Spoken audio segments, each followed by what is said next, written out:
Assalamualaikum warahmatullahi wabarakatuh. Halo sobat server semua. Dalam video pembelajaran kali ini, saya akan menjelaskan materi dari mata pelajaran simulasi dan komunikasi digital, yaitu logika dan algoritma komputer. Tapi sebelum masuk ke pembahasan, di sini apa yang Anda ketahui tentang manusia? Ada yang tahu? Manusia adalah makhluk yang paling mulia. Kenapa? Karena manusia itu dianugerahi satu kelebihan yang tidak diberikan ke makhluk yang lain. Kelebihannya yaitu manusia diberi akal pikiran, sehingga manusia dapat memilih hal yang benar dan bermanfaat serta meninggalkan yang tidak bermanfaat atau mudarat. Manusia merupakan makhluk yang mampu berpikir dan bernalar dengan baik.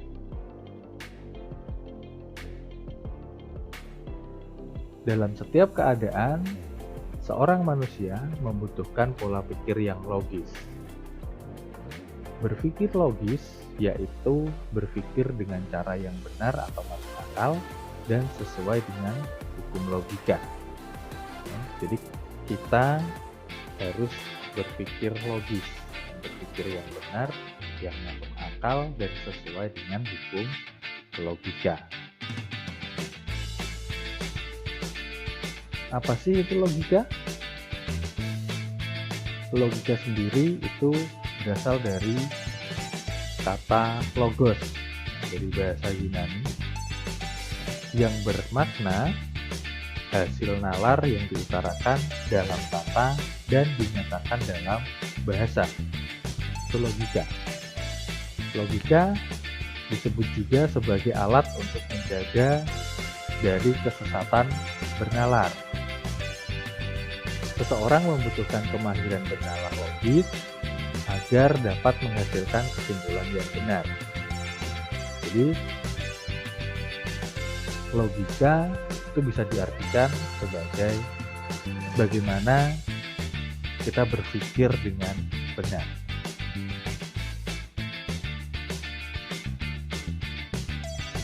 Salah satu fungsi logika adalah sebagai alat untuk menarik sebuah kesimpulan berdasarkan pernyataan-pernyataan benar atau premis yang ada. Penarikan kesimpulan itu dibedakan menjadi dua jenis, yaitu pola nalar deduktif dan pola nalar induktif. Apa itu pola nalar deduktif? Pola nalar deduktif itu adalah penarikan kesimpulan dari pernyataan benar yang bersifat umum ke khusus. Jadi kalimat atau premis yang bersifat umum kemudian diubah ke kalimat yang bersifat khusus. Contohnya di sini ada semua siswa SMK harus disiplin dan bertanggung jawab. Kalimat tersebut bersifat umum karena semua siswa SMK. Kalimat yang kedua itu bersifat khusus. Sandi adalah siswa SMK. Kenapa khusus? Karena Sandi itu merujuk kepada seseorang. Nah, dari dua kalimat tersebut, jika ditarik sebuah kesimpulan, hasilnya adalah Sandi harus disiplin dan bertanggung jawab. Itu pola nalar deduktif. Sedangkan apa itu pola nalar induktif? Nah, pola nalar induktif itu adalah penarikan kesimpulan dari pernyataan benar yang bersifat khusus ke umum. Contohnya, di sini kalimatnya bersifat khusus. Devi rajin belajar. Dia mendapat hasil yang memuaskan. Kemudian, Yuda rajin belajar. Dia mendapat hasil yang memuaskan. Nah, jika kedua kalimat tersebut ditarik sebuah kesimpulan, maka hasilnya adalah siswa yang rajin belajar akan mendapatkan hasil yang memuaskan. Itu adalah contoh dari penarikan kesimpulan induktif. Nah, selanjutnya logika itu adalah mempelajari tentang bagaimana manusia berpikir dengan benar. Sedangkan untuk algoritma itu membahas atau mempelajari tentang bagaimana cara penyelesaian yang baik. Apa sih algoritma? Algoritma adalah serangkaian langkah-langkah yang disusun menjadi urutan logis suatu kegiatan untuk mencapai tujuan. Tujuannya yaitu menyelesaikan permasalahan. Itu algoritma. Nah, untuk mengkomunikasikan algoritma itu ada 3 cara. Yang pertama itu menggunakan bagan alir atau flowchart. Yang kedua itu kalian bisa menggunakan pseudocode. Dan yang ketiga dapat menggunakan bahasa pemrograman. Nah, cara yang paling mudah untuk membaca algoritma itu kita bisa menggunakan bagan alir atau flowchart. Bagan alir dan flowchart nanti kita bahas di video pembelajaran berikutnya.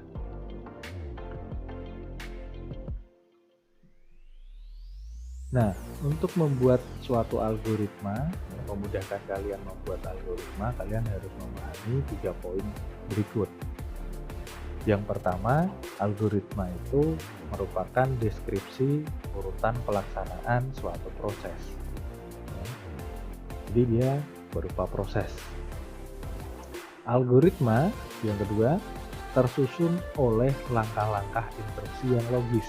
Jadi langkah-langkah yang ada di dalam sebuah algoritma itu harus logis, perintah yang logis tentunya. Yang ketiga, setiap langkah itu menunjukkan suatu tindakan atau aksi. Kalian harus paham benar dengan itu agar memudahkan kalian membuat algoritma nanti.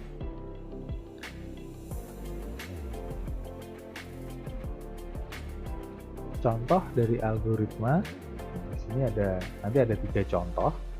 Nah, yang pertama, Dina adalah seorang siswi SMK kelas 10. Setiap hari dia pergi ke sekolah setelah melakukan sarapan.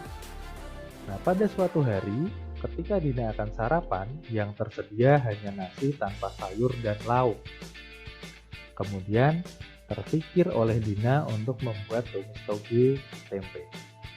Nah, jadi permasalahannya di sini adalah membuat tumis toge tempe. Jadi kalian harus bisa membuat algoritma untuk membuat tumis toge tempe.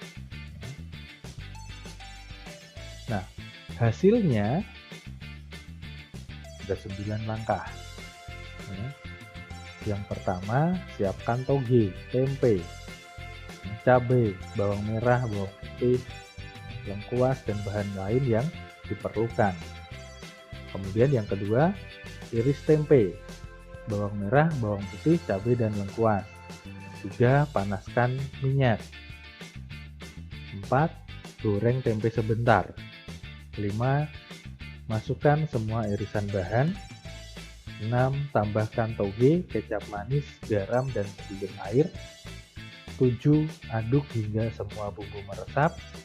8. Cicipi rasanya. Jika terdapat rasa yang kurang, tambahkan bumbu lain secukupnya. Dan yang ke-9, tumis toge siap dihidangkan. Ya, jika langkah-langkah tersebut sudah masuk akal dan sudah benar, kalian bisa membuat langkah-langkah yang lain.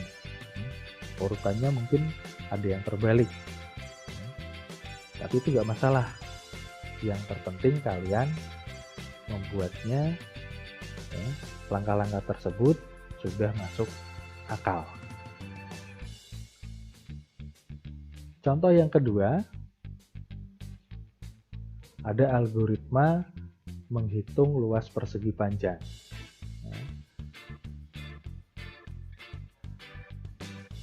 Untuk menghitung luas persegi panjang, kalian harus mempunyai nilai panjang dan juga nilai lebar. Nah, algoritmanya yang pertama itu masukkan nilai panjang. Yang kedua, masukkan nilai lebar. Yang ketiga, luas sama dengan P kali L atau panjang kali lebar. Dan yang terakhir, tampilkan luas persegi panjang. Itu algoritma untuk menghitung luas persegi panjang. Contoh yang ketiga, di sini ada algoritma untuk menghitung luas lingkaran. Jadi untuk menghitung luas lingkaran, kalian harus mengetahui pi dan juga jari-jari lingkaran. Hasilnya untuk menghitung luas lingkaran, yang pertama algoritmanya adalah menetapkan nilai pi. Kemudian yang kedua, masukkan nilai jari-jari lingkaran atau R. Yang ketiga, luas sama dengan pi kali R kuadrat atau pi kali R kali R. Dan yang keempat, tampilkan luas lingkaran. Nah, itu algoritma untuk menghitung luas lingkaran. 3 contoh sudah cukup ya. Nah, apakah ada yang mau ditanyakan? Jika ada yang mau ditanyakan, silahkan tambahkan komentar.